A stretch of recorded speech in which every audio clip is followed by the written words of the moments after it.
Salut, bienvenue pour une nouvelle vidéo. Vous l'avez vu, ça va être une nouvelle lecture et comme je pense vous commencez à y être habitué, je suis hyper à la bourre. Donc aujourd'hui on va parler de mes dernières lectures de 2019 et de ma première d'ailleurs de 2020. Et le premier c'est L'aîné, le tome 2 de L'héritage par Christopher Paolini. J'ai lu extrêmement proche du premier parce que j'ai pas pu m'en empêcher. Bon, là, il s'est écoulé beaucoup de temps avant que j'ai toujours pas eu le tome 3. Donc il va falloir que je lise le tome 3. En tout cas, au moment où je tourne cette vidéo, je ne l'ai pas encore commencé. Mais c'est prévu. Bref, pour ceux qui ne connaîtraient pas cette saga, même si je pense que ça veut dire que vous vivez sur Mars, on y suit Eragon dans le premier tome qui découvre tout un monde qu'il ne connaissait pas dans son propre univers à lui, dans les villes alentours et tout. Il va découvrir tout un univers avec de la magie, des trucs et tout. Voilà, donc on va découvrir avec lui tout ça au cours du premier tome.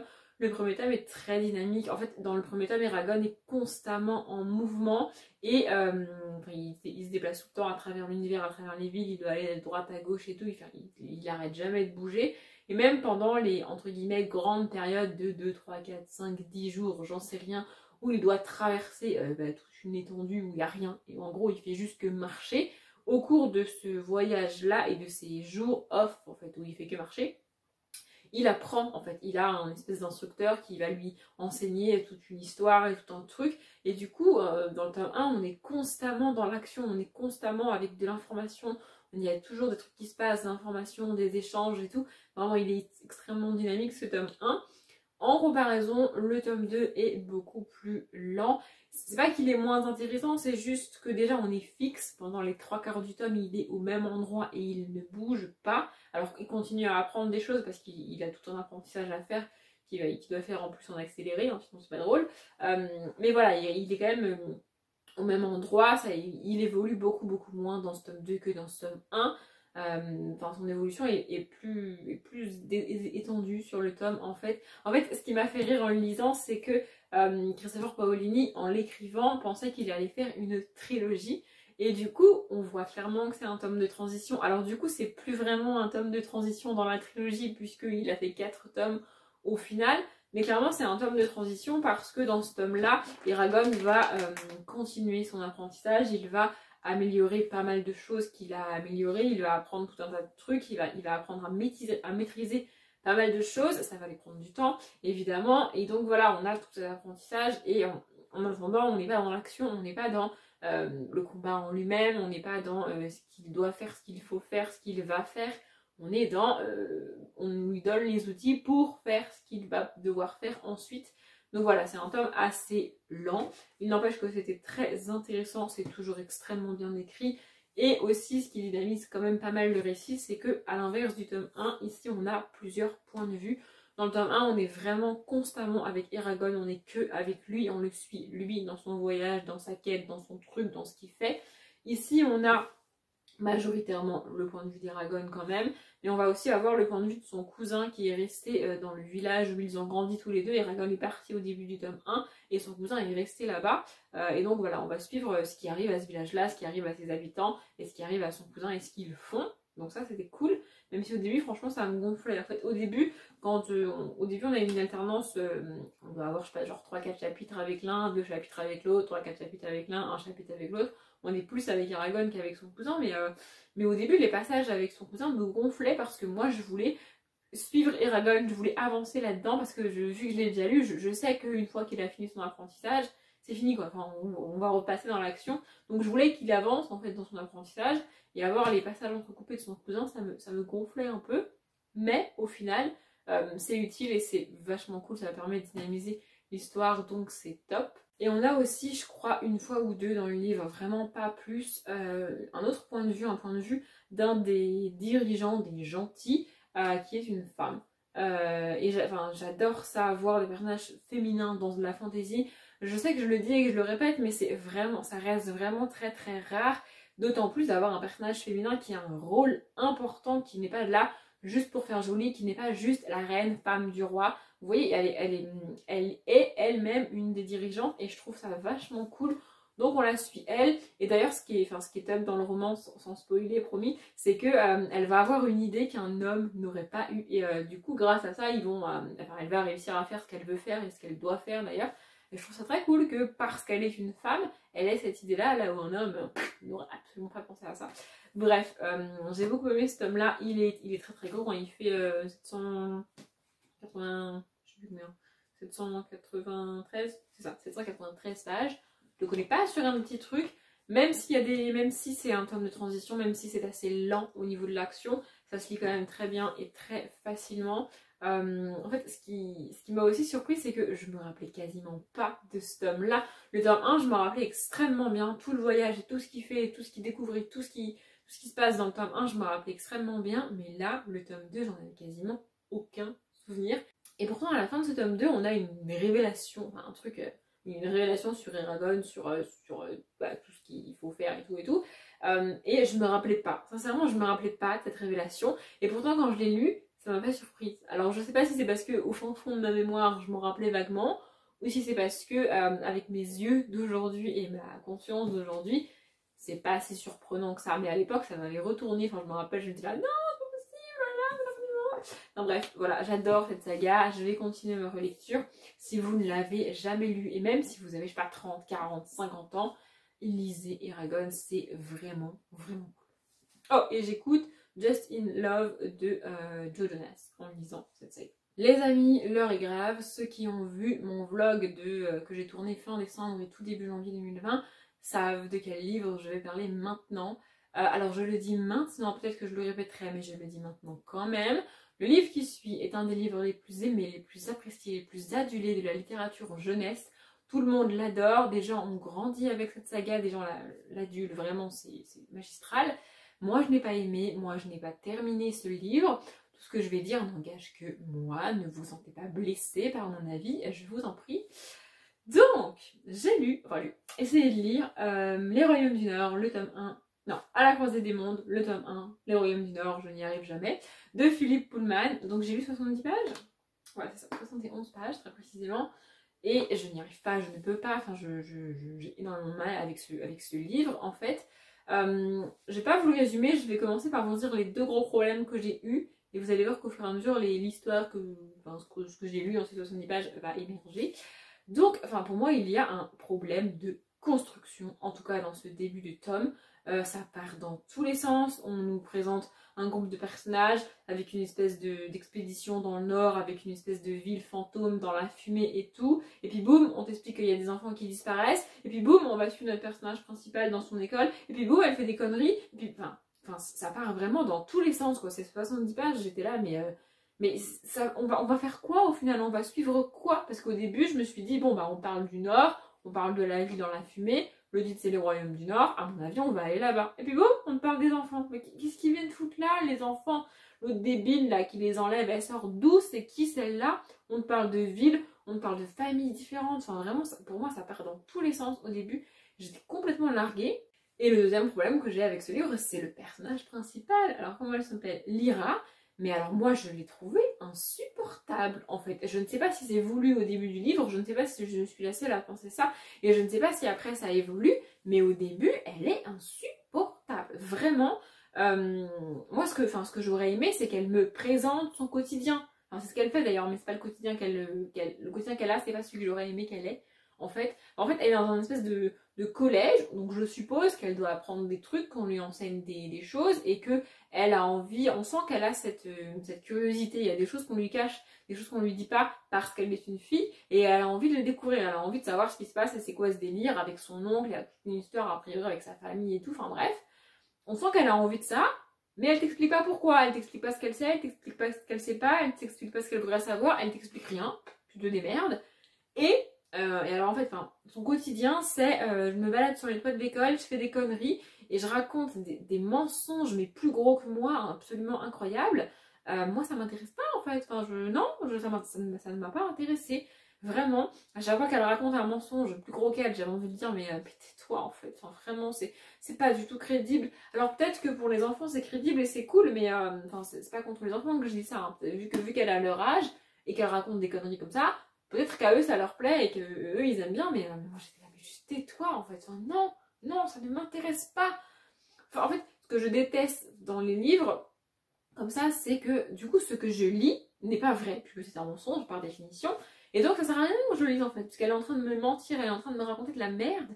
Donc, ça sert à quoi dans l'histoire en fait que je lise toutes ces pages-là?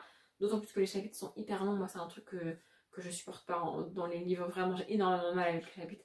Déjà, de plus de 100 pages, j'ai du mal. Il y a un chapitre qui fait plus de 40 pages. Donc, franchement, enfin, c'était vraiment compliqué pour moi. Et au bout de 70 pages, en fait, j'ai pas envie de continuer. C'est pour ça que j'ai arrêté, parce que j'ai pas envie de continuer. Je suis perdue, je sais pas où on va, je sais pas qu'est-ce que l'auteur est en train de mettre en place. L'auteur a priori imaginé tout un monde et tout un univers qu'il ne prend pas la peine de m'expliquer, et ça m'énerve vraiment. C'est un des trucs qui m'agace le plus en fantasy et en fantastique. Quand l'auteur prend la peine d'imaginer un monde absolument génial, qui sort de sa tête, qui est juste magnifique. Enfin, il a une imagination de dingue, en gros, mais il ne prend pas la peine de nous expliquer les codes de son monde. Enfin, c'est comme si on suivait Harry Potter et voilà, il va chez lui, puis il reçoit une lettre, puis il va à Poudlard. On te dit pas c'est quoi Poudlard, on te dit pas pourquoi il va là-bas, on te dit rien sur Harry Potter. On t'explique juste qu'il a un quotidien de merde, qu'il reçoit une lettre et qu'il va à Poudlard. Bah moi ça me suffit pas en fait. Enfin, je suis désolée, il faut m'expliquer pourquoi il reçoit une lettre, c'est quoi les sorciers, pourquoi Hagrid débarque, qu'est-ce que c'est que ce bordel, pourquoi l'autre il veut pas qu'il reçoive la lettre. Enfin voilà, tout ça on l'a dans Harry Potter. Si on ne l'avait pas, moi je serais perdue, je serais larguée et j'aurais pas envie de lire le livre. Et c'est exactement ce qui s'est passé avec la Croisée des Mondes. Hein. Voilà, j'ai pas réussi. Vraiment. Peut-être que si j'avais été plus loin, le monde m'aurait été expliqué et j'aurais eu toutes les réponses. Mais le peu que j'en ai lu ne m'a pas donné envie de continuer en fait. Donc plutôt que de continuer à m'agacer avec ce livre, j'ai préféré arrêter. Voilà, tant pis, je passe peut-être à côté d'une des plus grandes sagas de la littérature jeunesse, de l'un des plus grands classiques, de tout ce que vous voulez. Mais je ne peux pas. Je ne peux pas, donc j'ai pas lu. Oh, et j'avais quand même une musique qui est Alone de Alan Walker et Avox. Ensuite, j'ai lu L'amour est une question de chance, malchance de Alix Marin. D'ailleurs, c'était mon dernier livre de 2019. C'est un livre que j'ai eu dans le calendrier de l'Avent One to the Book. À chaque fois, je vais dans la box, mais non, c'est un calendrier de l'Avent. Clairement, je ne l'aurais pas acheté ce livre parce que la couverture te vend du rêve à base de Noël, romance de Noël, tout ça. Alors déjà, c'est pas le cas. Mais moi, c'est pour ça que je l'aurais pas acheté. Donc, comme quoi, le marketing, des fois, c'est pas cool parce que c'est pas une romance de Noël. Et moi, je ne l'aurais pas acheté et pas lu parce que je croyais que c'en était une. Donc, ce livre démarre juste après Noël. L'événement du début, c'est le Nouvel An, en fait. Et ça se passe pas juste au Nouvel An. Ça s'étale jusque, je sais pas, je dirais mars, avril, un truc comme ça. Franchement, ça va hyper loin dans le temps. Et donc, on va rencontrer une jeune fille. Alors, la première scène quand j'ai lu la première scène, j'étais là, ok, c'est exactement pour ça que je déteste les romances de Noël, mais c'est pas grave. Et en fait, la première scène est un rêve que l'héroïne fait, et ensuite, ça s'améliore. Celui-ci aussi, j'en ai parlé dans le vlog et je l'avais dit. Et en fait, on va suivre Manon, qui est en crush complet sur un de ses collègues. Elle l'adore, elle l'adule, elle le kiffe. Enfin bref, pour elle, c'est l'homme de sa vie, tout ça, l'homme de ses rêves. Sauf que lui, a priori, ne la calcule pas. Il est décrit comme le connard narcissique par excellence. Donc cette situation de départ, j'aime pas, enfin je supporte pas, ça me fatigue. La pauvre fille en amour devant le mec qui n'en a rien à foutre de sa gueule, vraiment c'est un truc qui me fatigue.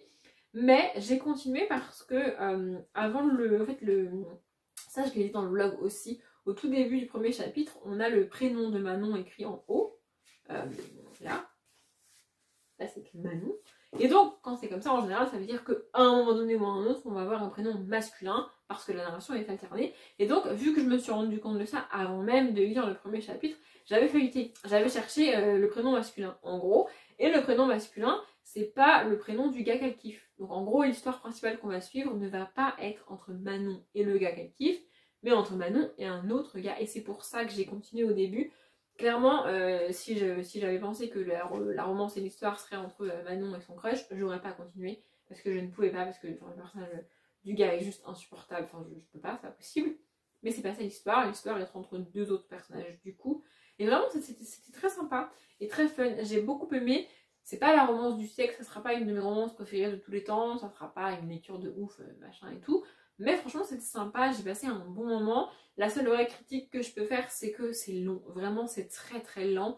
L'histoire entre les deux, ça prend son temps et tout. Alors oui, on aime bien les romances pas rapides, mais au bout d'un moment, enfin je veux dire, la première vraie action qui se passe entre les deux, je crois que c'est au bout de 150 ou 160 pages, un truc comme ça, et pendant encore 100 pages, il se passe pas grand chose entre eux en fait. Voilà, je trouve ça dommage. Et puis du coup, l'espèce de dernière action, pour moi elle arrive trop tard, elle arrive déjà au moment où je me suis dit ouais bon vas-y c'est bon, j'en ai marre en fait. J'ai quand même été au bout et je l'ai quand même terminé, mais voilà, la dernière action est arrivée trop tard pour moi. Si elle était arrivée un petit peu plus tôt, j'aurais vraiment été à fond et avec eux. Et là j'étais là, ouais bah ouais c'est cool, mais enfin j'en ai un peu marre en fait. Voilà, c'était globalement mon sentiment à la fin. Ça reste une romance qui te fait passer un bon moment et qui se lit très bien et qui est très cool. Maintenant pour moi en romance, il y a mieux, il y a bien pire aussi, mais il y a mieux. Et on termine avec l'une de mes premières lectures de 2020, donc Crise d'otage de James Patterson. Depuis que j'ai commencé la saga du Women Murder Club écrit par James Patterson, je voulais en lire un livre uniquement écrit par lui parce que tous les tomes du Women Murder Club sont écrits par James Patterson et un autre auteur à chaque fois. Alors c'est pas le même selon les tomes, ça varie. Mais je voulais en lire un uniquement écrit par lui. Et franchement, j'ai bien aimé, c'était très cool. Il y a un petit côté La Casa des Papel, j'ai trouvé dans la construction et dans l'histoire en elle-même en fait. Du coup, pour l'histoire, justement, on y suit... alors en fait, au début, on va rencontrer un couple. Ça commence 2-3 jours avant Noël et je dirais que ça se finit maxi juste après le Nouvel An, un truc comme ça. Franchement, ça c'est sur une période très très courte comme ça. Et donc on rencontre un couple qui sont au resto, tout va bien et tout et tout. Et d'un coup, la femme fait une réaction allergique et elle meurt. En fait, en gros, c'est un empoisonnement. On va le découvrir plus tard, évidemment. Enfin, en même temps, on est dans un James Patterson, donc on se doute bien que c'est pas vraiment un accident. Et donc, suite au décès de cette femme, il y a des obsèques sont organisées et tout un tas de personnes se rassemblent dans une église pour les obsèques, donc, parce que c'est une personne très connue. Donc, il y a pas mal de stars, de personnes très connues, très reconnues au niveau de la politique et tout. Vraiment, il y a pas mal de monde dans cette église-là. Et des gens, enfin des hommes même, vont verrouiller l'église et prendre les gens qui sont dedans en otage. Et donc on va suivre ça, et en parallèle on va suivre le négociateur du FBI ou de la police, je sais plus, qui est chargé donc de négocier avec les preneurs d'otages pour savoir qu'est-ce que c'est que ce bordel, qu'est-ce qui se passe, comment on fait, comment on les libère, qu'est-ce que vous voulez. Donc voilà, on va suivre ça, on va suivre l'intérieur de l'église avec les gens, on n'est pas directement dans la tête des preneurs d'otages, on va suivre le négociateur au moment de la négociation avec les preneurs d'otages et la vie privée du négociateur. D'ailleurs, si vous cherchez une petite histoire un petit peu légère, un petit peu fun pour Noël, non, c'est pas le bon parce que déjà la prise d'otage en elle-même est pas cool, mais alors en plus la vie privée du gars, et c'est juste horrible, hein, voilà, très clairement, comme ça c'est dit. Et donc voilà, on va suivre tout ça. Et donc ce côté intérieur avec les preneurs d'otages et extérieur avec le négociateur et vie privée du négociateur, ça m'a rappelé la Casa des Papel, c'est ça qui m'a rappelé la Casa des Papel. Donc voilà, pour ceux qui... J'ai bien aimé, franchement, l'ambiance était assez proche de ça et c'était très cool. Et surtout, ce que j'ai adoré, c'est la fin, quoi, la révélation de fin. Mais je ne l'ai pas vu venir, mais alors du tout, vraiment. Et j'adore ça, à la fin d'un thriller, quand on a la révélation de fin et que je me dis, putain, non, c'est pas vrai, je l'ai pas vu venir. C'est ça que j'aime dans les thrillers, me faire prendre pour une conne. Oui, j'aime bien, voilà, c'est comme ça. Donc voilà, j'ai vraiment adoré, je regrette pas du tout d'avoir lu celui-ci. J'avais un peu peur parce que les thrillers qui ne parlent pas de séries de meurtres, c'est pas vraiment mon truc. Mais là, franchement, c'était très cool. C'est hyper bien écrit, évidemment, c'est du James Patterson, ça se lit tout seul. Les chapitres sont extrêmement courts et c'est trop cool. Bref, j'ai adoré ce livre-là. Il est sûr que je lirai d'autres livres de James Patterson en plus des Women Murder Club que je vais continuer.